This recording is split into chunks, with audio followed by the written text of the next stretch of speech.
श्री सीताराम चंद्राभ्याम नमः। अयोध्या कांड 24वां सर्ग।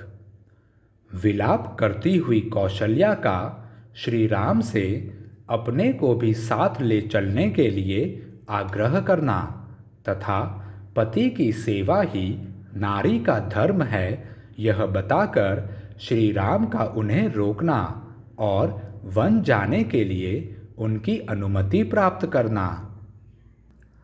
कौशल्या ने जब देखा कि श्री राम ने पिता की आज्ञा के पालन का ही दृढ़ निश्चय कर लिया है, तब वे आंसुओं से रुंधी हुई गदगद वाणी में धर्मात्मा श्री राम से इस प्रकार बोली।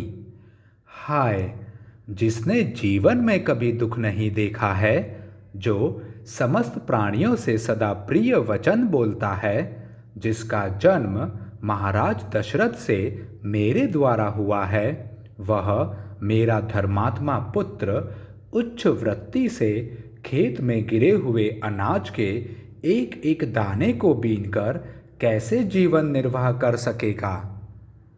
जिनके भृत्य और दास भी शुद्ध स्वादिष्ट अन्न खाते हैं, वे ही श्री राम वन में फल मूल का आहार कैसे करेंगे।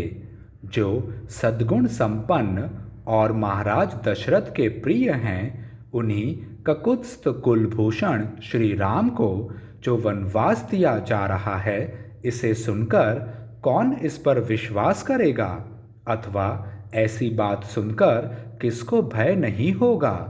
श्री राम निश्चय ही इस जगत में दैव सबसे बड़ा बलवान है।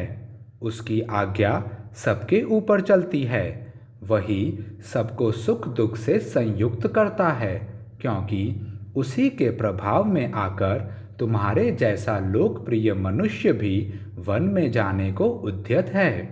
परंतु बेटा, तुमसे बिछुड़ जाने पर यहाँ मुझे शोक की अनुपम एवं बहुत बड़ी हुई आग उसी तरह जलाकर भस्म कर डालेगी, जैसे ग्रीष्म ऋतु में दावानल सूखी लकड़ियों और घास फूस को जला डालता है।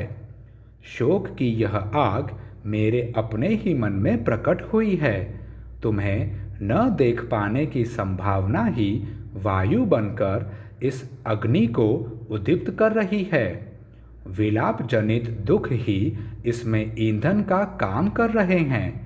रोने से जो अश्रुपात होते हैं, वे ही मानो इसमें दी हुई घी की आहुति हैं। चिंता के कारण जो गरम गरम उच्छ्वास उठ रहा है, वही इसका महान धूम है।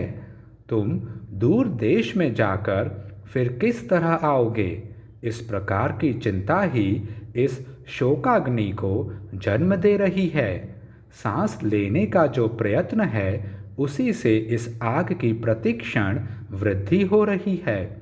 तुम ही इसे बुझाने के लिए जल हो। तुम्हारे बिना यह आग मुझे अधिक सुखाकर जला डालेगी।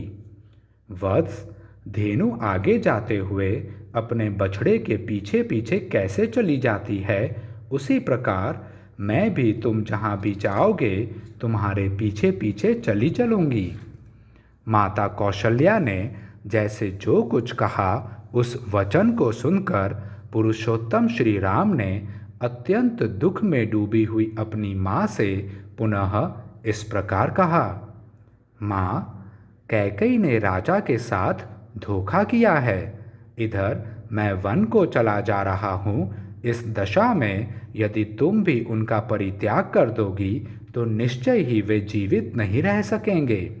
पति का परित्याग नारी के लिए बड़ा ही क्रूरतापूर्ण कर्म है। सत्पुरुषों ने इसकी बड़ी निंदा की है।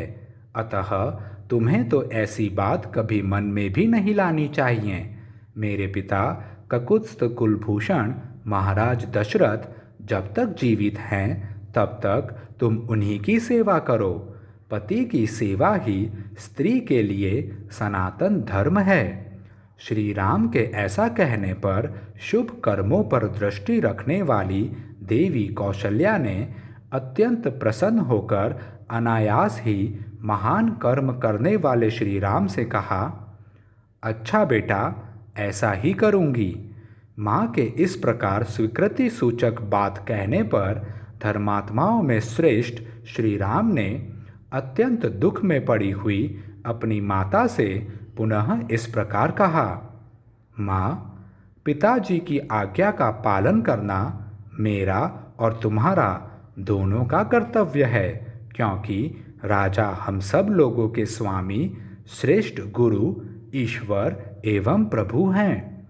इन 14 वर्षों तक मैं विशाल वन में घूम फिरकर लौट आऊँगा और बड़े प्रेम से तुम्हारी आज्ञा का पालन करता रहूँगा।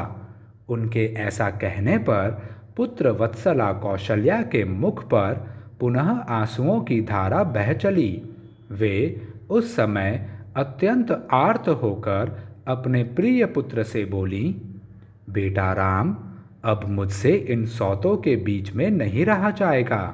काकुत्स्थ, यदि पिता की आज्ञा का पालन करने की इच्छा से तुमने वन में जाने का ही निश्चय किया है, तो मुझे भी वनवासिनी हरिणी की भांति वन में ही ले चलो। यह कहकर माता कौशल्या रोने लगी।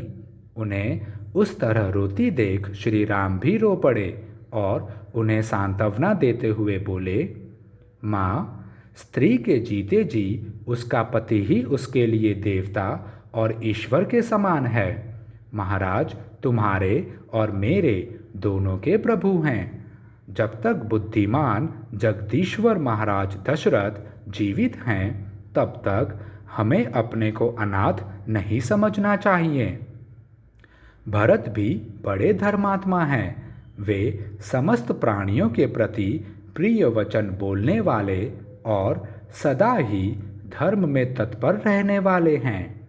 अतः वे तुम्हारा अनुसरण, तुम्हारी सेवा करेंगे। मेरे चले जाने पर जिस तरह भी महाराज को पुत्र शोक के कारण कोई विशेष कष्ट न हो, तुम सावधानी के साथ वैसा ही प्रयत्न करना। कहीं ऐसा न हो कि यह दारुण शोक इनकी जीवन लीला ही समाप्त कर डाले। जैसे भी संभव हो तुम सदा सावधान रहकर बूढ़े महाराज के हित साधन में लगी रहना।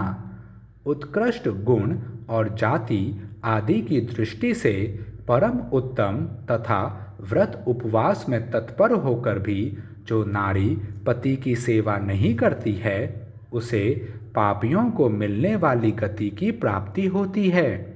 जो अन्य देवताओं की वंदना और पूजा से दूर रहती हैं, वह नारी भी केवल पति की सेवा मात्र से उत्तम स्वर्गलोक को प्राप्त कर लेती हैं। अतः नारी को चाहिए कि वह पति के प्रिय एवं हित साधन में तत्पर रहकर सदा उसकी सेवा ही करे। यही स्त्री का वेद और लोक में प्रसिद्ध नित्य धर्म है। इसी का श्रुतियों और स्मृतियों में भी वर्णन है।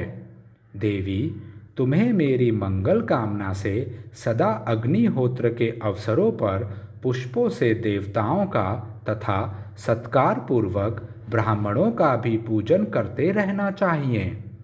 इस प्रकार तुम नियमित आहार करके नियमों का पालन करती हुई स्वामी की सेवा में लगी रहो और मेरे आगमन की इच्छा रखकर समय की प्रतीक्षा करो। यदि धर्मात्माओं में श्रेष्ठ महाराज जीवित रहेंगे तो मेरे लौट आने पर तुम्हारी भी शुभकामना पूर्ण होगी। श्री राम के ऐसा कहने पर कौशल्या के नेत्रों में आंसू छलक आए।